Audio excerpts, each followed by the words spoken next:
2016, when I broke the Brock Lesnar news, which I didn't breach any trust, and no one in the UFC told me there was no mole, all this stuff is 1,000% not true. I was banned from the UFC. Where do you stand currently with UFC?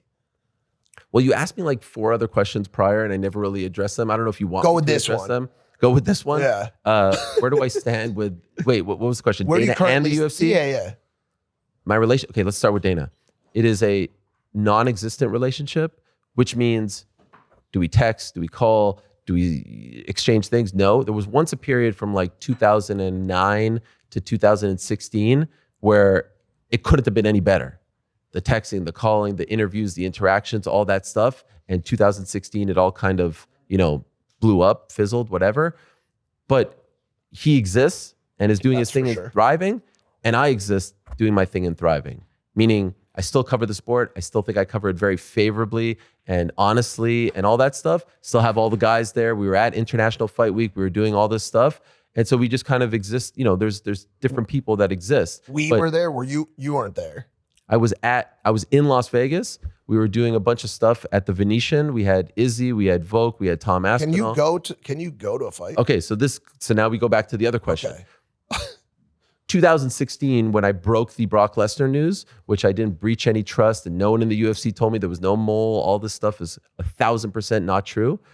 I was banned from the UFC for 48 hours. Banned for 48 hours. I was escorted out of the building for 48 hours. The people had my back. There was an uprising, all this stuff. I've talked about it a million times. I was unbanned 48 hours later, meaning that Monday night I was unbanned. That event was UFC 199, June of 2016. I was at UFC 200. I was at UFC 201. I was at 202. I was at 203. I was at 210. You were there. Yes. So the Johnny Come Latelys, not naming any names, think He's that called you an outsider. Think that I've been banned since then. They've just completely erased time. I went to work for ESPN. I was at every single event there. The last UFC event that I went to was March of 2020. Got it. Right before the pandemic. It was Izzy against Yoel Romero. A year and a half, then the pandemic hit. We didn't travel, blah, blah, blah. My contract expired. I chose not to resign. I wanted to go out and explore some other things. It all worked out. And I said to myself that I don't really need to go. I'll be honest, it wasn't very friendly towards the end. They made life a little bit difficult for me, but I have not applied for credentials since that event. So if I do apply, are they welcoming me back? Probably not. Like, they're not thrilled about it, but I don't know. So people say, like, how does it feel to be banned? Can you go? I don't know the answer to that. I have not actually applied. Is it the same as someone who's like, you're about to get fired, so you don't like show up to work? I don't know. But the 1,000% truth is, and you can ask them, I have not applied for a credential since March of 2020. Do you think, are you upset that your relationship with the UFC and Dana White has unfolded the way it has? I wish it was better, 100%. 100%.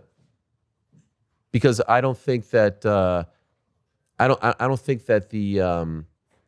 think what I did was worth any of this. Meaning, I don't think what I did warranted any of this.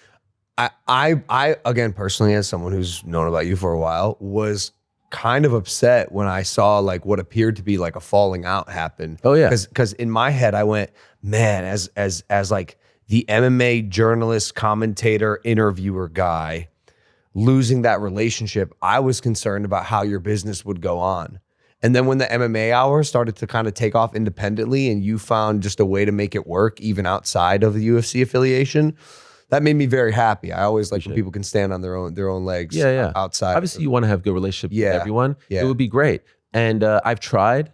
I've sent texts and stuff like that. And not because I want anything, not because I want them on the show, not because I want information, not because I want to be friends. Yeah. But I just think, again, going back to you only get one shot at life. Yep. I just would like to be in good standing with as many people as possible. It would be a good way to live.